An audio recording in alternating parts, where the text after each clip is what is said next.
धाकट्या भेंडीचा रस्सा करणार आहोत आपण. त्याच्यासाठी हे लागणारे साहित्य: हिरव्या मिरचीचा ठेचा, ओलं खोबरं, लसूण, फोडणीसाठी जिरं, मोहरी, हळद, कूट, रवाळाचं मोठं मोठं कूट, कोथिंबीर, कढई तापत. चिरून घेतलेली भेंडी आहे ही खरपूस भाजायची लालसर होईपर्यंत. ही कणसे त्यानंतर भाजायची. एकदम कवळी भेंडी असते त्याची खांड करायची अशी, आणि जून आहे त्याची अशी कणसं काढायची. कढई तापलेली आहे, आपण कणसं भेंडी भाजायला घ्यायची. ही चिरलेली भेंडी आपण भाजून घ्यायची. का भाजून घ्यायची भेंडी अशी सुरुवातीला? भेंडी भाजल्याशिवाय तिचा गिळगिळपणा जात नाही.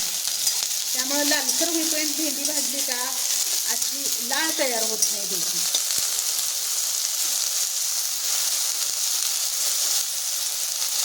भेंडीला कसा आणचाच लाळपणा जास्त असतो, त्यामुळे तो भाजून आपण कमी करायचा.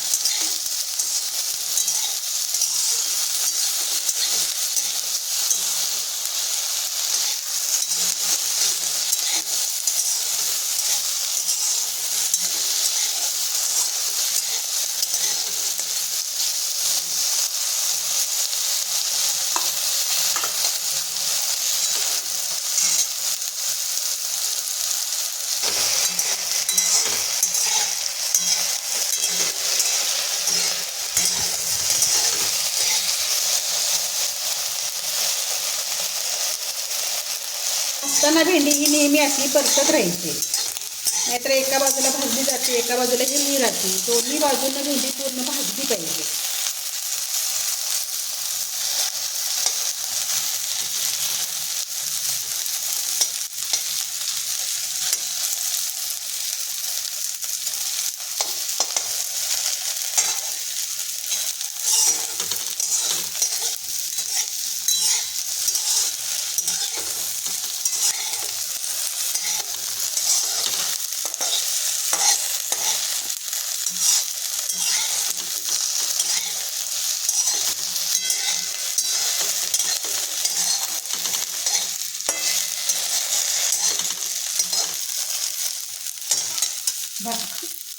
भेंडी भाजतच पाणी साईडला उकळत ठेवायचं.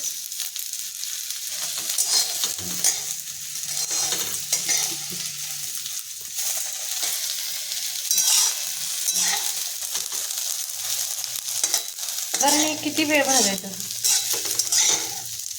पूर्ण ही लाल होईपर्यंत भाजायची. ही डाळ उरीत झाली पाहिजे, तार अजिबात धरता कामा नये, अशी पूर्ण सुट्टी सुट्टी झाली पाहिजे.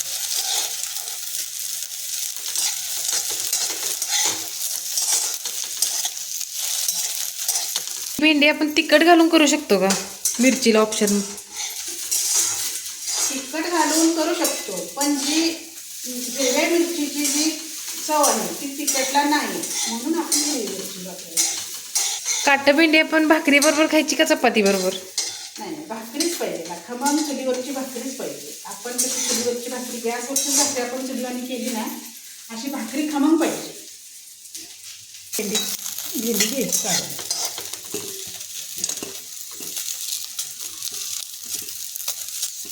डाळ किती छान भाजली आहे, अजिबात त्याची तार तयार झालेली नाही.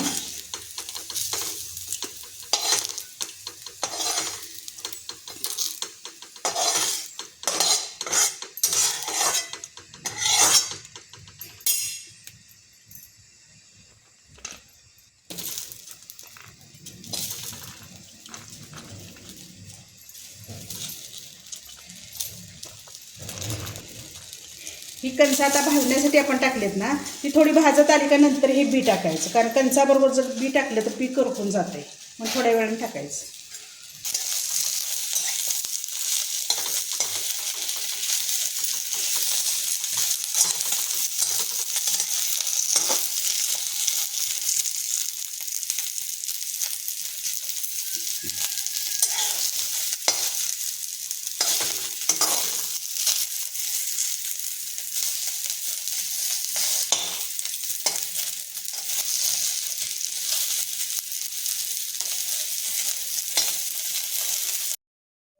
थोडं आता चिंचेचं पाणी घालूया.